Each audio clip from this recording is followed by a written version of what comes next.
बघा तुम्ही illogical argument आहे ना, काही नाहीये. किल्ला विकला तुला गव्हर्नमेंटने. मी तुम्हाला सांगतोय ना, तुम्हाला एवढं तोंडाने बोल. किल्ला तुम्हाला गव्हर्नमेंटने किल्ला आम्हाला गव्हर्नमेंट ऑफ इंडियानी ऑक्शन मध्ये 1960 साली विकलेला आहे.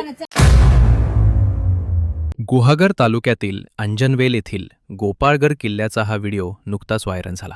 हा किल्ला आपल्या मालकीचा असल्याचं एक मणियार नावाचा व्यक्ती सांगत असल्याचं त्या व्हिडिओत दिसत होते.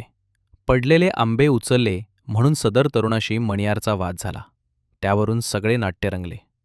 किल्ला कसा सरकारी प्रायव्हेट मध्ये आला याची माहिती तुम्हाला पुरातत्व विभाग रत्नागिरी किंवा पुरातत्व विभाग महाराष्ट्र सरकार मुंबई फोर्टला आहे. तुम्ही तिथे जाऊन आरटीआय टाका.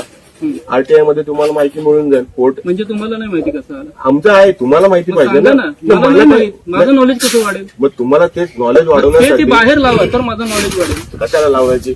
आमची प्रॉपर्टी आहे, आम्हाला माहिती आहे. पण आम्हाला नाही माहित ना. मग तुम्हाला आम्हाला वाटलं सरकारी आम्ही घेतलं. नाही सरकारी आहे म्हणून आधी कसं आहे की तुम्ही आता माझं घर आहे हं, तर मी घरावर लावेन ना. सागर पवारचं घर हं. तिथे लावलंय. इम्तियाज अय्यर काय मणियार कोणाचं आहे ते. नाही, आम्हाला गरज वाटली नाही ना. तुमचं प्रायव्हेट तर बाहेर लावायला पाहिजे की ही प्रॉपर्टी या कारणावर याच्या अंडर आहे. लोक आतमध्ये नाही आता येणार.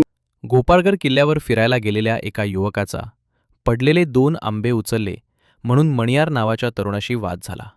तेव्हा या किल्ल्याची मालकी आपली आहे असे विधान मणियारनं केले. तिथे त्याच्या नावाचा कोणताही फलक नसल्याचं सदर तरुणानं मणियारला विचारले. तेव्हा त्याची गरज नाही, तुम्हाला हवे तर आरटीआयच्या माध्यमातून माहिती काढा असे मणियार सांगू लागला. हा किल्ला जणू 1960 मध्ये शासनाकडून आम्ही विकत घेतल्याचा त्यानं सांगितले. काही नाहीये. किल्ला विकला तुला गव्हर्नमेंटने. मी तुम्हाला सांगतोय ना, तुम्हाला एवढं तोंडाने बोल. किल्ला तुम्हाला गव्हर्नमेंटने किल्ला आम्हाला गव्हर्नमेंट ऑफ इंडियानी ऑक्शन मध्ये 1960 साली विकलेला आहे. सेम डॉक्युमेंट्स तुम्हाला आर्किओलॉजिकल डिपार्टमेंट महाराष्ट्र सरकार कुठेही तुम्ही गेलात तर त्याच्यावर मिळेल. अंजनवेल गट क्रमांक 82 आणि गट क्रमांक 83 ही आमची प्रायव्हेट प्रॉपर्टी आहे. आता तुम्ही जिथे उभे आहात तो गट नंबर 82 मध्ये आहात आणि ती आमची प्रायव्हेट प्रॉपर्टी आहे. या निमित्तानं हा किल्ला नेमका मणियारच्या ताब्यात आहे की महाराष्ट्र सरकारच्या असा प्रश्न विविध स्तरातून विचारला जाऊ लागला आहे. समुद्रमार्गे होणारी आक्रमणं थांबवण्यासाठी तसेच दाभोळ खाडीमार्गे वाशिष्ठीला जाऊन मिळणारा हा जलमार्ग अधिक सुरक्षित व्हावा यासाठी दाभोळ खाडीच्या मुखाजवळ अंजनवेल येथील गोपाळगड किल्ला शिवकालीन इतिहासाची साक्ष देत आहे. आता गोपाळगडाची खाजगी मालकी संपुष्टात आणण्यासाठी शिवप्रेमी पुन्हा एकवटली आहेत. खरं तर ही सोशल मीडियावरती एक चित्रफित गोपाळगडची खूप मोठ्या प्रमाणात व्हायरल होते की त्यामध्ये काही पर्यटकांनी इथे पडलेले आंबे उचलले आणि ते पडलेले आंबे उचलल्यानंतर त्यांना इथं डांबून ठेवण्यात आलं, त्यांना प्रतिकार केला. ही सर्वस्वी चुकीची भूमिका आहे आणि ही घटनाच मुळात निंदनीय आहे. आम्ही या घटनेचा निषेध करतो.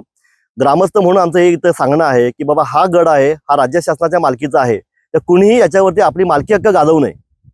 या ठिकाणी जी काही कायदेशीर प्रक्रिया गेल्या 14 वर्ष संघर्ष इथले ग्रामस्थ करतायत, काही शिवप्रेमी करतायत, ही 14 वर्षाचा खूप मोठा संघर्ष आहे. या संघर्षाला देखील मोठ्या प्रमाणात यश देखील आलेलं आहे. आज हा किल्ला राज्य संरक्षित स्मारक म्हणून 2016 मध्ये शासनाने ताब्यात घेतलेला आहे. शासनाचा याच्यावरती ताबा आहे, शासनाचा मालकी हक्क आहे. मालकाला जो त्या घटनेला किंवा या गडाचा तथाकथित मालक म्हणून म्हणवलं जातंय त्याला भूसंपादनाच्या माध्यमातून मोबदल्याची प्रक्रिया सुद्धा चालू आहे आणि हे त्या व्यक्तीला माहिती आहे. आणि असं असताना सुद्धा हा किल्ला माझ्या मालकीचा आहे, माझी प्रॉपर्टी आहे, माझे कागद आहेत, हे कागद वगैरे सगळे आता सगळे उच्च न्यायालयात दाखवून झाले. उच्च न्यायालयाने त्याचा दावा देखील फेटाळलेला आहे. अशा परिस्थितीमध्ये गडावरती मालकी हक्क दाखवणे चुकीचं आहे.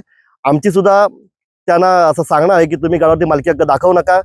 विधान परिषद आचारसंहिता असल्यानं ती संपल्यानंतर गड ताब्यात घेण्याची कार्यवाही करण्यात येईल असे यावर पालकमंत्री उदय सामंत यांनी सांगितले आहे. नाही, 100% आता गुहागर सभापती प्रणव कोळेकरने माझ्या निदर्शनास आणून दिलेला आहे. मी आता जिल्हाधिकाऱ्यांशी बोललो. 25 तारखेपर्यंत आचारसंहिता असल्यामुळे काही आम्हाला बंधन आहेत. 25 तारखेनंतर त्याची बैठक घेऊन गोपाळगड राज्य शासनाच्या ताब्यात घेण्याच्या दृष्टीने आम्ही कार्यवाही करणार आहोत.